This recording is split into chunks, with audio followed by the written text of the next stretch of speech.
melayani keluarga besar Agung Ngora Utahayan bersama-sama dengan kita. Kali ini saya akan khotbah dalam bahasa Indonesia, karena biasanya kalau di daerah Batak saya khotbah bahasa Batak, kalau daerah Karo saya khotbah bahasa Karo. Jadi kali ini mempersingkat waktu, saya akan khotbah dalam bahasa Indonesia, tentu tidak dalam dua bahasa. Kemudian Alkitab yang saya pegang ini Alkitab dengan cover metodis. Cover metodis ini ada salib dan juga api, simbol daripada anugerah Tuhan melalui salib, dan juga api ini adalah simbol Roh Kudus yang terus menyemangati umat Tuhan untuk melayani.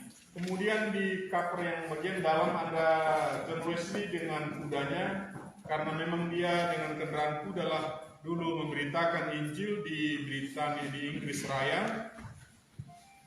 Dan juga setiap waktu dia bisa keluar, kapanpun juga, bahkan kadang-kadang membaca dan membuka Alkitabnya itu di atas kudanya. Jadi itulah simbol bagi kita supaya terus semangat melayani dimanapun kita berada dan dimanapun ditempatkan. Alkitab ini memang sudah dicetak 1000 eksemplar untuk yang memesan dan sudah habis. Lalu untuk 1 tahun ini akan dipesan lagi sekitar 10.000 eksemplar, dan itulah yang akan bisa dijual kepada jemaat. Kalau yang 1000 yang sudah selesai sudah ada masing-masing pemiliknya.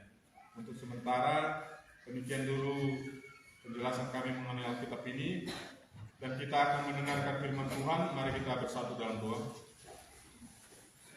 Kami bersyukur kepadamu ya Tuhan Bapa Surgawi, atas kasih dan kemurahan-Mu yang begitu besar dalam hidup kami, sehingga hari ini kami dalam hidup ini beroleh lagi kesempatan yang indah untuk merayakan Natal bersama-sama dengan keluarga besar hamba-hamba-Mu, pendeta guru Injil di distrik 10 wilayah 1, juga bersama dengan tamu kami dan keluarga besar Agung Ngora.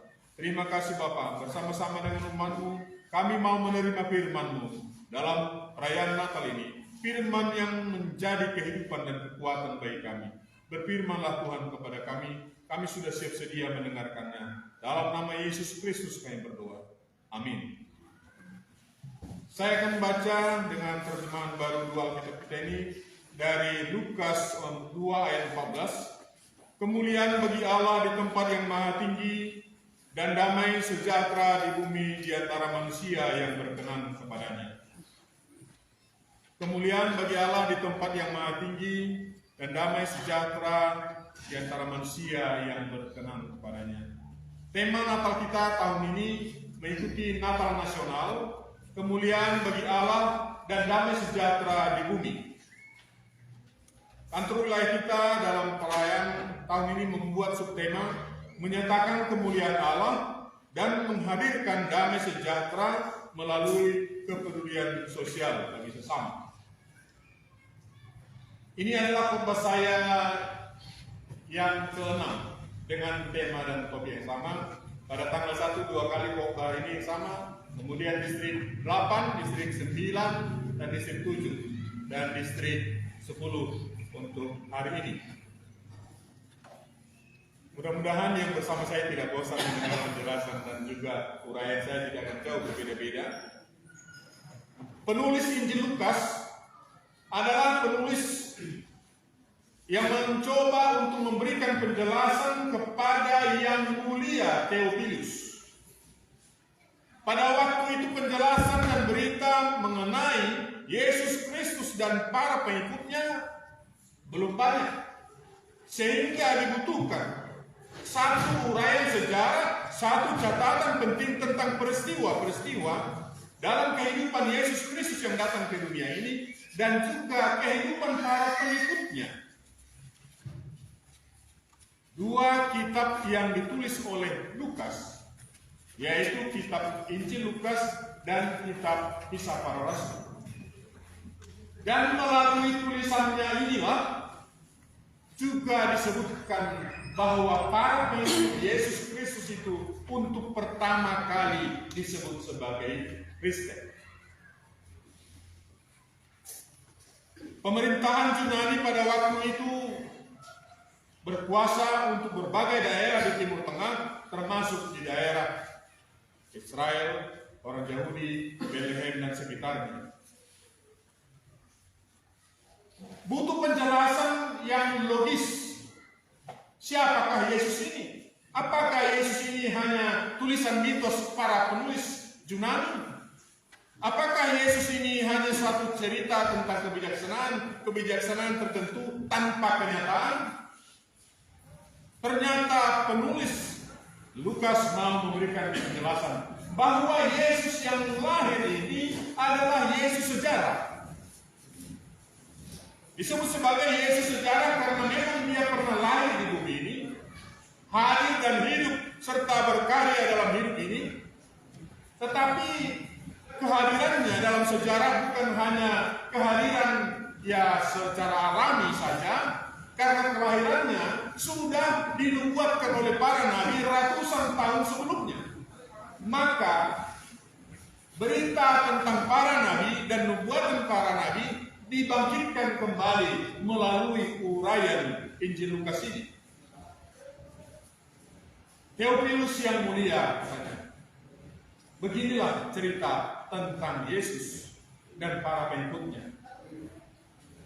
Dan dalam catatan sejarah kemudian, Bapak Ibu, karena dia mendapatkan penjelasan, mendapatkan pengajaran-pengajaran dan apa pesan daripada kehadiran Yesus itu, tidak dicatat dalam Injil Lukas maupun dalam Kisah Para Rasul. Bagaimana kehidupan Theophilus sepenuhnya dan keluarga? Kehidupan Theophilus dan keluarga di kemudian hari dicatat di luar Alkitab menjadi pengikut Kristus. Uraian tentang kehadiran Yesus Kristus menjadi penting juga untuk menjawab zaman kita ini. Sebab di zaman sekarang ini banyak informasi yang beredar mencoba mengaturkan tentang Yesus Kristus itu siapa. Apakah dia anak Allah? Banyak juga upaya-upaya untuk mengaturkan keaslian Yesus Kristus yang adalah anak Allah. Coba dikaburkan dengan pemikiran manusia bahwa kalau anak seperti lahir dari seorang ibu, lahir daripada seorang ayah, kapan menikahnya? Kelahiran Yesus Kristus ke dunia ini adalah karya besar Allah dalam Roh Kudus, karena memang Allah berkuasa dengan cara dan misterinya untuk menghadirkan dirinya di dunia ini.